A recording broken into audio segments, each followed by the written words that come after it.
Sezóna 24 bola super, vyhral som vlastne môj šampionát TCR Eastern Europe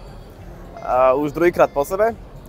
takže vlastne z Hyundai Janik Motorsport českým tímom s autom Hyundai Elantra NTCR, tak som vlastne vyhral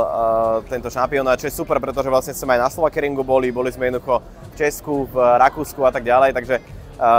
si myslím, že veľmi úspešná sezóna. Ako niekto môže tak logicky vidieť, tak to spojenie Homola je celkom logické, ale nie sme rodina, hej. Viacerí si to ako tak zamieňajú, že vlastne je to naša firma rodinná, ale nie. Keď ešte môj otec pretekal do vrchu, tak vlastne od roku 1994 to prvýkrát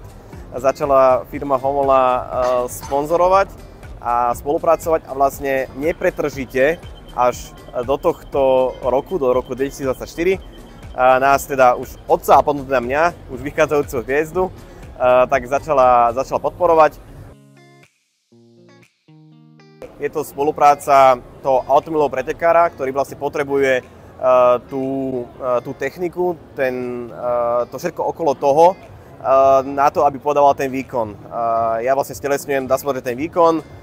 tú rýchlosť a tak ďalej a vlastne Homola autoservisná technika dodáva všetky tie komponenty, takže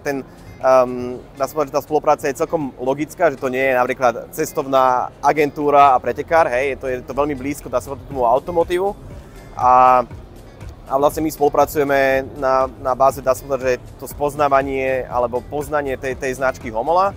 a vlastne približovanie tej dá sa povedať, že úspešnosti či už toho pretekára alebo tej firmy Homola.